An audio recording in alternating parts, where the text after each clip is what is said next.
So I didn't know this was a thing up until like 3 hours ago. So if it seems like I'm doing this at the last minute, it's because I am.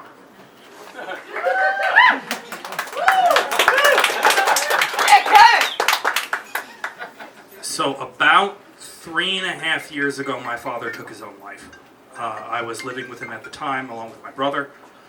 He was, at the time, facing a bunch of what now seems like a bunch of relatively minor traffic charges, of all things. He was caught driving without his license a whole bunch of times, and... oh my god.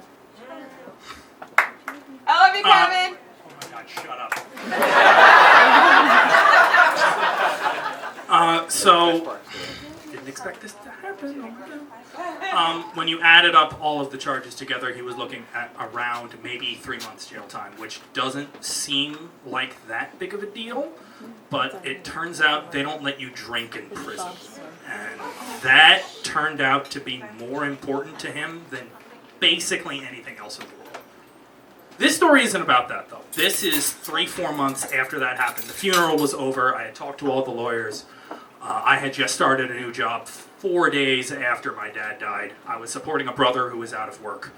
And among other things, I was an adult for the first time, because that's what happened when your parents die. And I inherited a $100,000 mortgage. And I had no fucking clue how I was going to pay for anything. Like, I had to pay for water and my own food and another human being, and I don't understand. Sidebar, and this is really deep cuts on the nerd front here. At the time, I was super into a text-based online role-playing game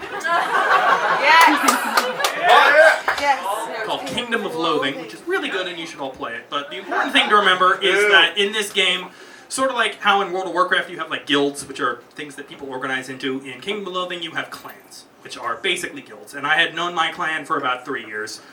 They were up. I had met these people before. I actually fly down once a year to Chattanooga, Tennessee to meet these people. Woo!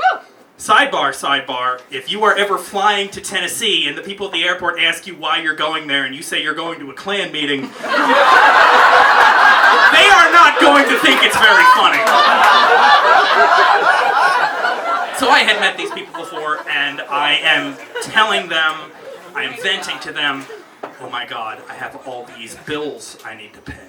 I have another human being to take care of. I don't know what I'm going to do. And my friend Katie, God bless her heart, sends me a little message in the game, like, Kevin, we know you live in Philadelphia. What's your address? Like, where do you actually live? And I know what this is. And I freak the fuck out. I say, no, absolutely not. Under no circumstances. I do not borrow money from my friends. I die before I borrow money from my friends. I starve before I borrow money from my friends. Absolutely not. Under no circumstances. She backs off. She says, all right, that's fine. A couple months later, my asshole friend Sarah is like, I'm sending everybody Christmas presents. I need everybody's address. Like a bitch. So, like an idiot, I give her my address. And then 3 weeks later, I get an envelope in the mail from Texas. And I'm like, who the fuck do I know in Texas? Why would anyone in Texas be sending me a letter? There's a check in the letter for $1,000, which I really fucking needed $1,000. I had a funeral to pay for, among other things. And of course, I start freaking out.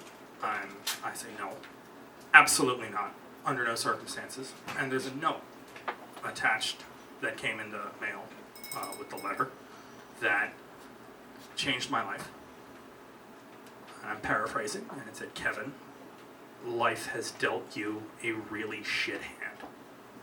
And no human being should ever have to go through what you're going through right now. But we are your friends, and we love you, and you cannot expect us to just sit here and watch. It is beyond selfish to expect us to sit here and watch you suffer. to sit here and watch you starve. What the fuck do you expect us to do? Just sit here, like, just to watch? You have to take our money. Not taking our money is not an option. I took the money.